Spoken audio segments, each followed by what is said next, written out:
we go marching, marching in the beauty of the day. A million darkened kitchens, 1,000 mill lofts grey, are touched with all the radiance that a sudden sun discloses.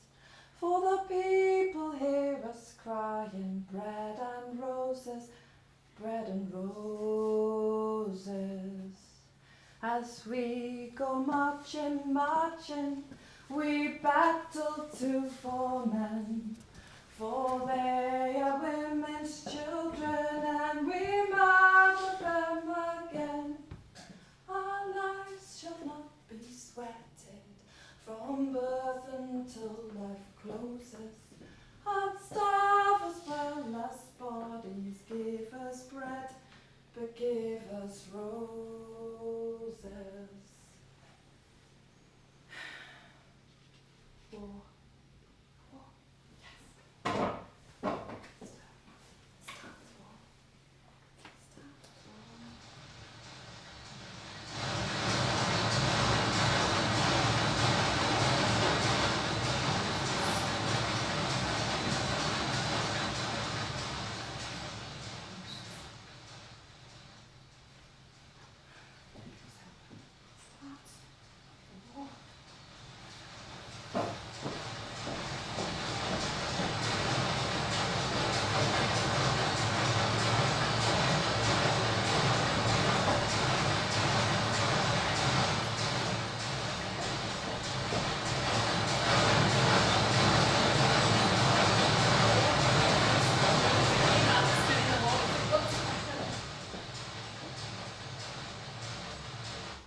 Once upon a time, there was this girl from Osselthwhistle. Daft she was, and a clue. She were fodder for the mill, like her mother who went there when she were 9, like her mother who went there when she was 7, like everyone else in Osselthwhistle. People who didn't get to write their own names their whole lives. But this one, this girl, she went to work with a book and her apron, in her snap tin, or tucked down her stockings. She reckoned she were going to write something more than a name. She started with poetry, for poetry is what she had read to herself. Shelley and Hardy and Byron and Tennyson, and she wrote to the rhythm of the machines weaving the fustian, the pulse of the line matching the shafts of the loom. She wrote when she should have been minding her threads, and when they broke, the overlooker would grab her by the ear and tell her, "You have to decide what you want to do, lad. Read or weave."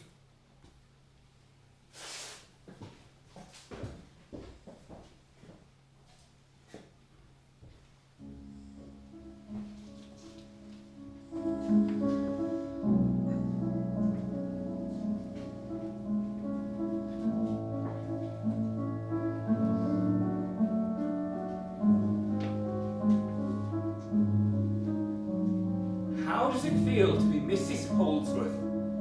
remarkably similar to being Miss Carnie, but thank you for asking. We've had such a lovely day. We have. The beginning of a long journey together. Indeed. Are you leading, or am I? Depends on where we're going, dear. I can't promise a smooth ride, Alfred. First stop? Conscription. Salem School Hall, Nelson, Lancashire, November 30th, 1915.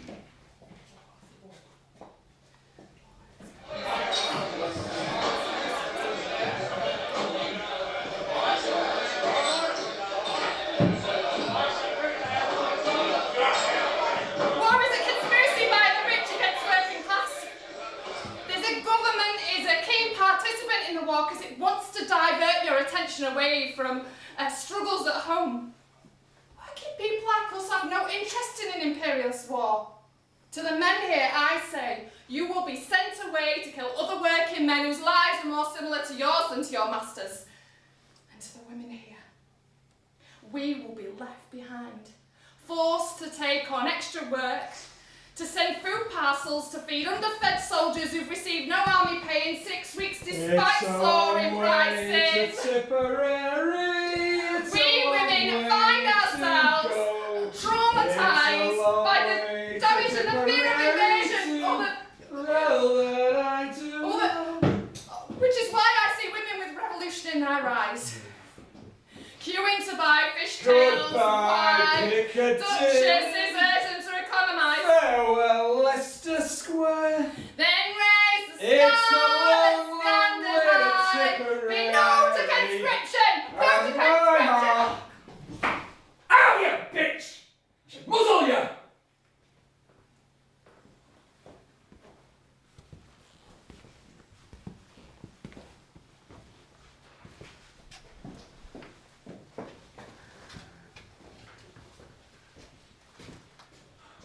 You stood your ground, I sat on mine. Tactically, it would have been a mistake to have got up. What I don't understand though is why you don't know the words to the red flag. They didn't teach us at school. It's odd, really. But I will learn it just in case I need to sing it again. We won the vote though. Yes, despite the riot, the meeting was for us. The people of Nelson are against conscription. Imperialism is the highest stage of capitalism. Who said that? Somebody on the front row. Lenin. It was a successful meeting. It was. Although I'll have to pay for the damages. Here's to more successful evenings. Oh, we haven't even started.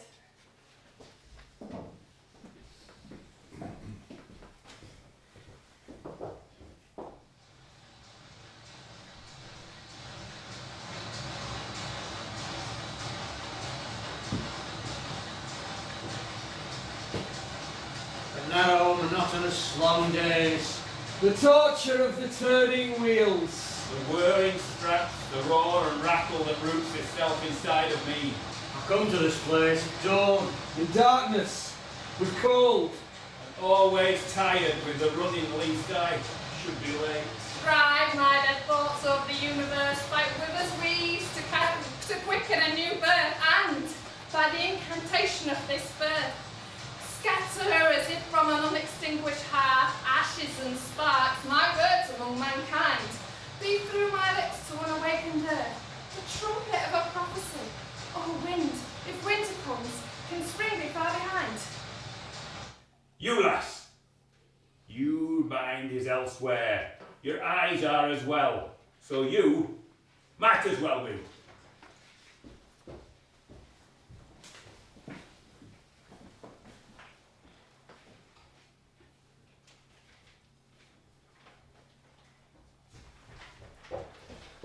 There's a man at the door, says he's your publisher. Oh, best speak to him then. You better have. Mr. Herbert Jenkins. Oh, you're from Matthew and Co? No, from Herbert Jenkins Publishing Limited. I wrote to you. Oh, that's right. Yeah, I remember now. A long letter, as I recall. Well, I was so impressed with your novel, Miss Nobody. Thank you. It deserved to be reviewed more widely. I know the editor of the Times, the Manchester Guardian, if you like. Well, ask them to review it then. Do you know anyone at the Burnley Express? That's the readership I'm after. Oh, I understand. You have principles. I like that. What are Methuen offering you? In the way of royalties? I've been paid. Are you still working in the mill? It's not of your concern. If you were to leave Methuen and come to my publishing house, you would not need another income. You could write what you please, and you'll get an advance on each book. When I was younger, I travelled across Canada. Did you? Oh, yes. I drove trains, hid from the rail police, 2 years. I've written it all down there. I met Jack London, he's in there, but see what you make of it.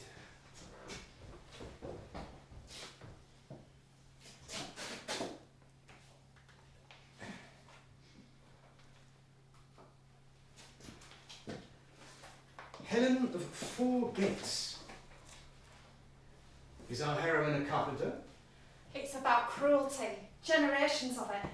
Tell me it ends in compassion. It hangs at the bottom of a well. People have had a lot of suffering lately. They want to escape. Escape sells. Literature ought to expose suffering and provoke people to rise up and end it. Well, there is no obligation on readers to do anything. You just said I could write about what I want. Ethel Carnie Holdsworth. How about we leave it at Ethel Carnie? Would you change your name just to sell a book? No, I do a lot more than that. I heard you got married. Where did you hear that? Oh, everyone reads the Burnley Times at the club. What does this husband of yours do? He's an insurance agent. But he once was a travelling podiatrist. What fascinating evenings by the fire. And where did you two meet? At a writer's circle. Listen, I have a spare apartment that's just become empty.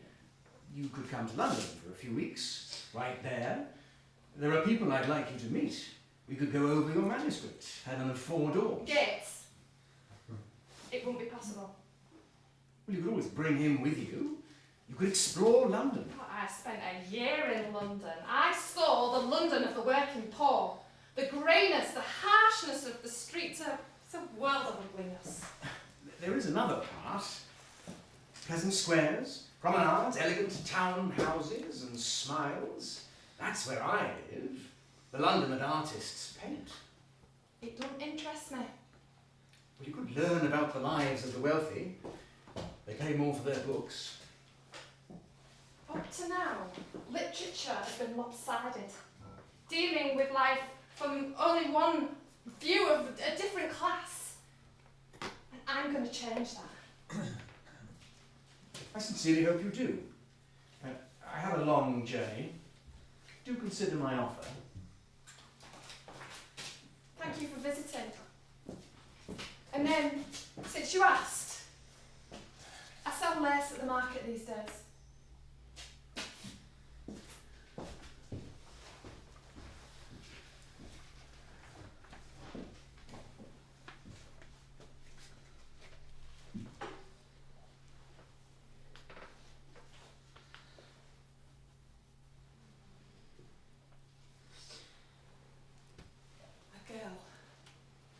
A girl.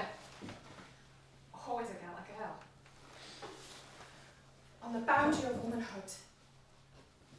Her disposition is sympathetic. Not a mill girl. Not a mill town. A typist in London.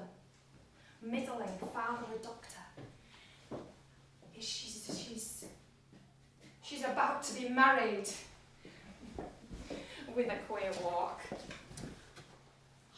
And a rich, sick uncle. And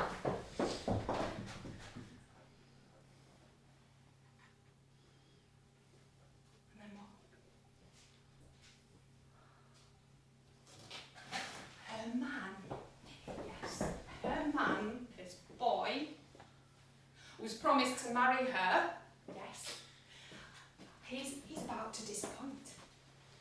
He thinks he can do better.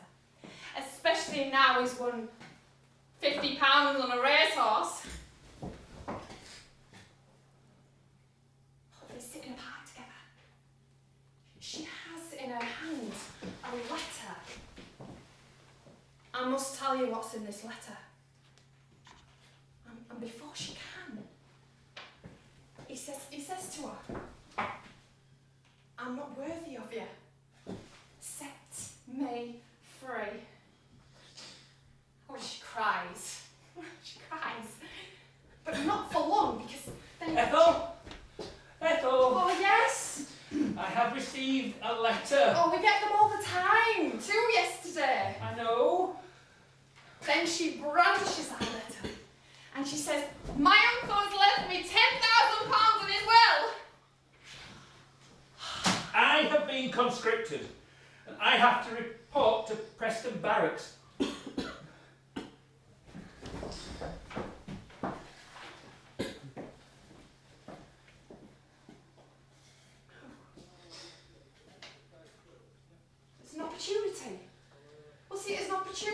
money for you, for us. To do what? Sell life insurance, travel. I suppose I could learn a different language. But to show your opposition against the war. We go to the barracks and we'll tell them that we want nothing to do with their imperialist war. You refuse to kill German workers. They can't make you go. I think you'll find that they can. Well, you'll probably have to go to prison. Make a stand and people will support you. Someone handed me a white feather in the street the other day.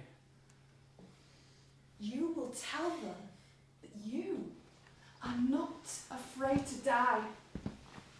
You just refuse to kill. A peaceful act of resistance. I shall be resilient. My corporal has told me you refused to sign your enlistment papers. Correct? Chin up! Arms by your side when you address me. Now don't you want to defend your country? I do not believe in this war. Don't believe there's a war? There's a war, of course, In which Britain is fighting. in which you, the army, is fighting. And the Navy. And the Air Corps. And the people working in the factories and the shipyards. And the doctors. The nurses. The people out there working this land. The whole kit and caboodle, mate. But ask yourself why. To defend the capitalist class? Who? The what? From the international labour movement. I've never met them. So when I was over in France, every day having my hair shelled by the Germans, I was doing that as I'm tough in the House of Lords. When my brother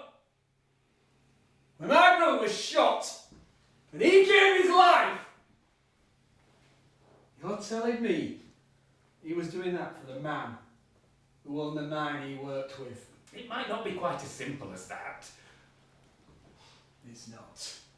Because my brother Tom, he died defending his regiment and his country. And his mates from Burnley. Because the Germans, they're on their way there. Like they were before and like they will be again. Because Germany has never been big enough for Germans. They want Lancashire now. And you think, men like you think you should decide for themselves if they want to fight. Do you? I do. Well, I've met Germans. I've met a lot of Germans, and every German I've ever met, they all want to fight. Because of that, so must we. But you have got a choice. I'm a fair man, you've got a choice. You don't have to fight. You can go to prison. In Liverpool. Well, you'll be at the mercy of every mad scouser on Merseyside for the next 5 years. Or you could sign your papers. Now, what's it going to be? Would you like that, or do you want to sign? Out, 10! Quick, march!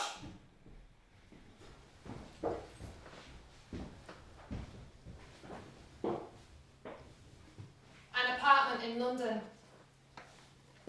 So, with her inheritance from her uncle, she decides she wants a house built. A grand house. Not for herself, but for others. For tired mothers. She draws it, takes it along to an architect. Build me this. Where? Among the hills and streams, there is a place I know, Breeston. And they do. They build her a house for tired mothers. There were tears in her eyes as she looked up at her dream, proud and beautiful. The house looked down on the valley below, The winding streams, rolling pastures, and the great trees soon to be ablaze with autumn's pomp. Had she 5 millions, it's possible she would have stood a rest house on every hill in the country. But where do those go, too weary to climb the hill to put their feet up? Below, in a million other houses, women must breed and bleed and work unpaid, and not know if they are loved.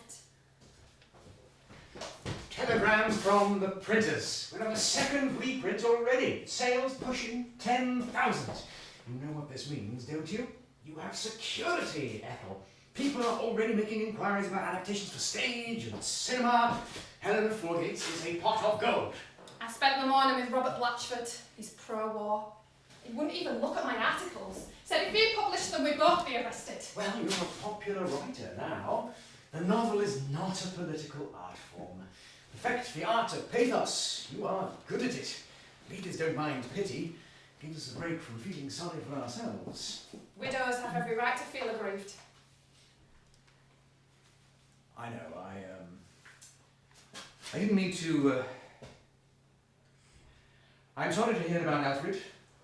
Have you heard any more? Missing, presumed killed. There won't be any more. Too many widows to tell. He was in a non-combatant role. He was wasn't teaching typing. How do you get killed teaching typing? Maybe one of his pupils shot. No, I'm sorry. I'm sorry. There's nothing that can be done now. We can put up war memorials. Half a generation slaughtered to move a trench forward 10 yards. Listen, you can no more end war than you can change human nature. Rubbish. You can set society along cooperative lines. War is a pursuit of profit. You said you had an idea for a new novel. Yes. Something about a girl who inherits a fortune and builds a house for Tired mothers. tired mothers. Yes. She entered the house, a hallway painted blue. She was speechless. On the wall, a hung painting of mother and child by Rubens. The carpet, not fit to be walked on. The kitchen looking out on a garden. And she says to no one, I dedicate this house to motherhood, to the tired and overburdened souls. May they learn here the joy of life. I take it she falls in love with someone unsuitable. Someone falls in love with her. What's the title? The house that Jill built. I suspect they will ask where is a home for tired fathers. Only the people who haven't noticed a pub on every corner will ask that. Listen, I'd like to offer you something. What? 5-book deal. In as many years. Can you do it? I think so. There's something that I wrote ages ago, something I've been working on for years. Set in Nelson. A cheerful yarn, no doubt. The story begins when a mill is burned down. 2 sisters, both made unemployed, end up on different sides of the class divide. Riveting. You mean that? Yes, I'd sooner be riveting than reading it. What's it called? It's slavery. God's trousers. Ethel, I have persisted with you. I sought you out when I read your poetry, half of it doggerel, because I saw a commitment there. You are a grafter. Maybe the mill put that in you, but it also put in you certain ideas that don't belong in a writer. I give you license, I give you time, I give you this apartment. I want the best for you. You want the highest return for your investment. Well, you must find another publisher for this slavery. Find another person for this apartment.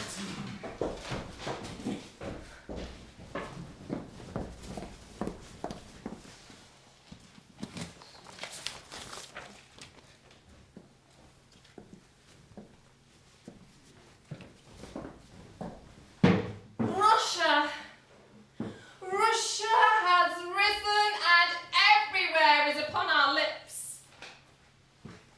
The word sweeps in from the east, chilling the capitalist class to the bone. It is a dream of an end to war, of a full stomach. It is a look in a labourer's eye. Russia is food for a revolt that crosses continents. Soon England will mean peace, mean food on the table, and dignity for all. There will be libraries full of books telling stories of how the slaves became rebels and masters of themselves. Ethel's house, Heptonstall, with heads and carvers where we all to bear it onward till we fall. From dungeons dark or gallows grim, this song shall be our parting hymn. In the kitchen, a picture of William Morris, Clydnett, a bust of Beethoven, a young woman who should be darning his reading, Das Kapital, or the Bible. 10 hours a day, body weariness, jobs to do in the house. Sundays recuperating to gather strength for the week ahead. Shall we have a cup of tea? I'm working, make it your bloody self. Do you know, I went to the buffet car and they had no hot water. So when I got back, somebody they'd sat in my seat. I didn't care. That's terrible. And I won't repeat what I said to them.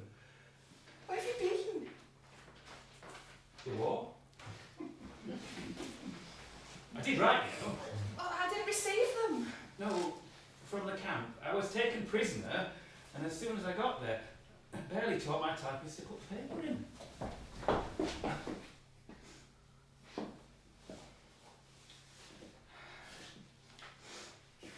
was there a long time. Was it harsh? How have you been? Lonely? I'm relieved to hear that.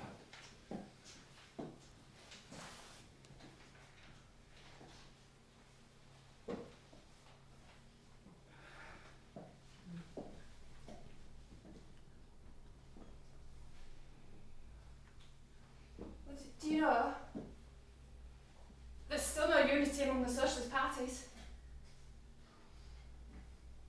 Robert Blatchford, he supports the war. John McClane was sent to prison for opposing it. Oh, we've just had a general election. Yes, I've heard. Some women got the vote. Not me. Not the Millhands.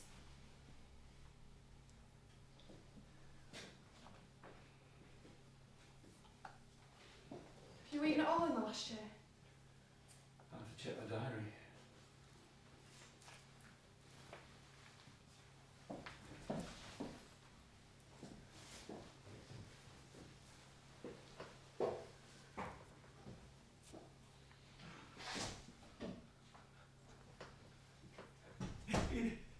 Is that all? I need more, it won't suffice. Das ist nicht genug. Kann ich ein Stück haben? Give me that, that's my bread! Alfred? Give me that, I said, give me that! Alfred! They took my bread. I know.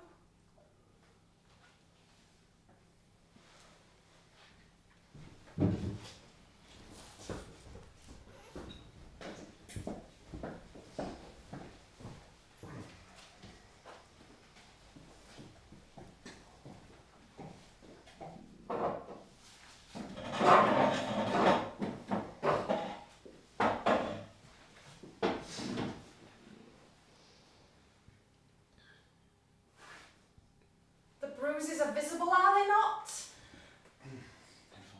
There's some older bruises here as well. Raise your arm. Raise it. Higher. I'd say, young lady, from that reaction, your ribs are bruised also. Oh, do you have something that can help with the pain at least? I have a rub. Here. Apply it, but gently.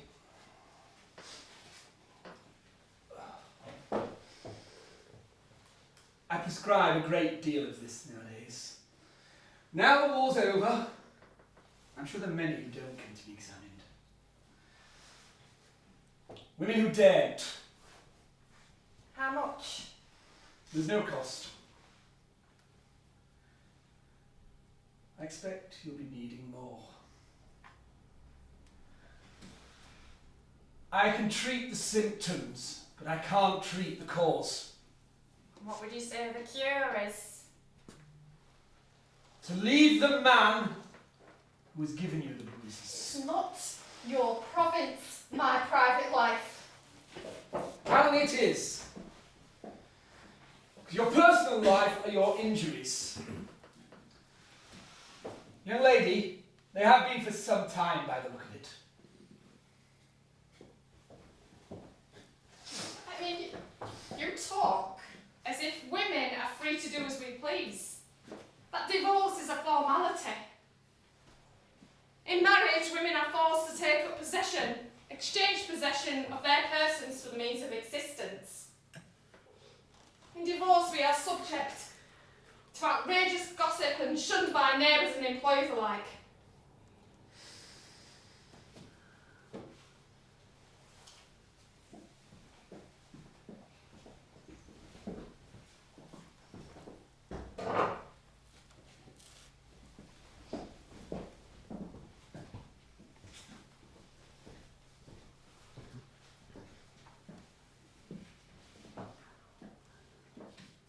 Where have you been? At a meeting, What meeting? a political meeting. About what? I said, Yes, I heard. The British Socialist Party. you're running with them now. I'm not a member of anything, I never shall. So why were you there? Well, there is talk of unification. I suppose then to all the squabbling in small rooms. A British Communist Party to emulate Russia. I will join it. I will not. There's something wrong with you. They want to kill people more than they want to help people or change people. You expect capitalists to hand over their land and their factories. You're more stupid than I thought you were. Alfred, try harder to not bring the prison camp into this home. I shall be joining. And I'm afraid... You will certainly not!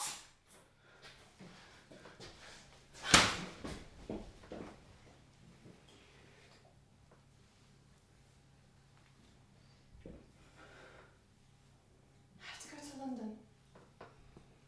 Someone will look in on you.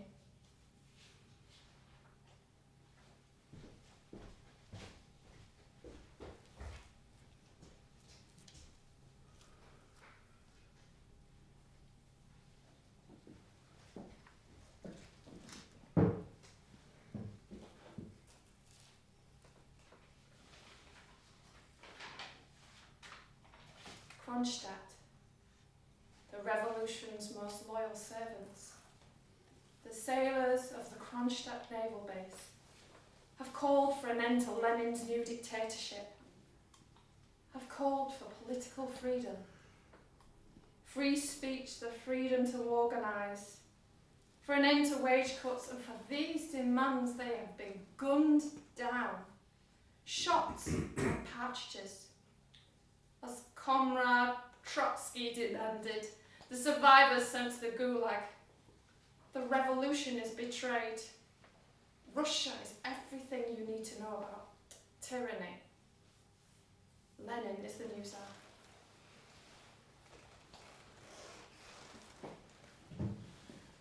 London.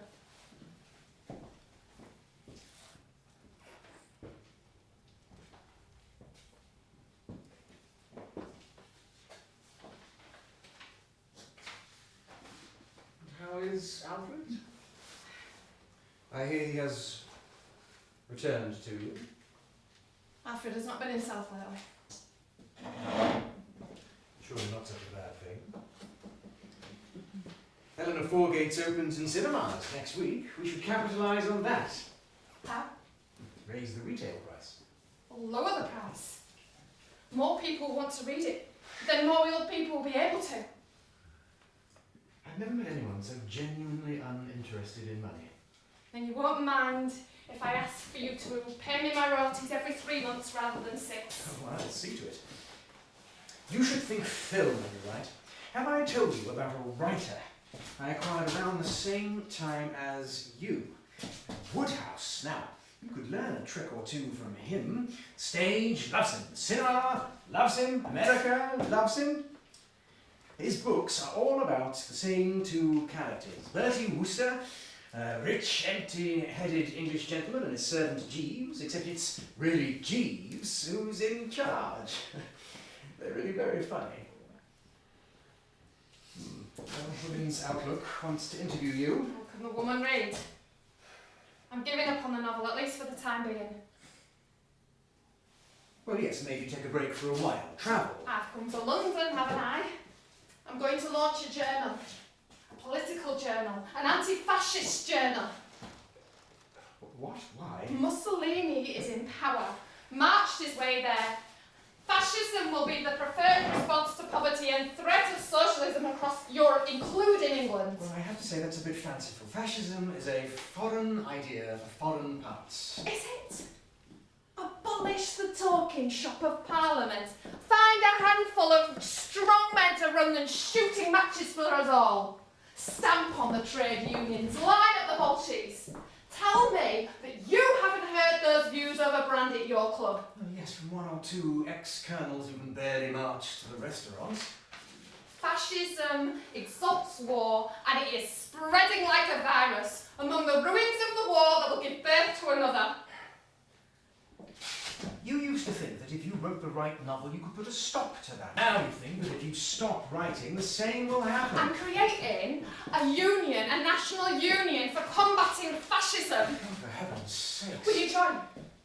It might be better, just marginally, perhaps, if you sat down for 5 minutes and wrote a novel about someone who believes all this, instead of acting like a half-crazed character. And if you're wondering, yes, I have read it. It's exactly what I expected. Do people in Nelson read Karl Marx? I do. Which is why no one will ever make a film of this slavery, and neither I nor any other publisher will touch it. Ethel, face it. All this struggle poured into your pages, what has it achieved in this journal? The clear light. I should call it the clear light. What if that fails? Fails to change anything? What then?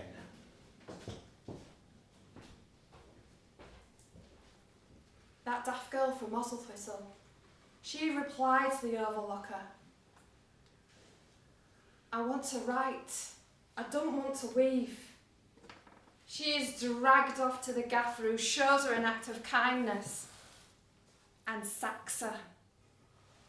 She returns home to her mother's scolding, and she goes upstairs and she reads and reads and writes poetry, children's stories, essays, novels, newspaper columns and speeches, and she marches with her fist in the air.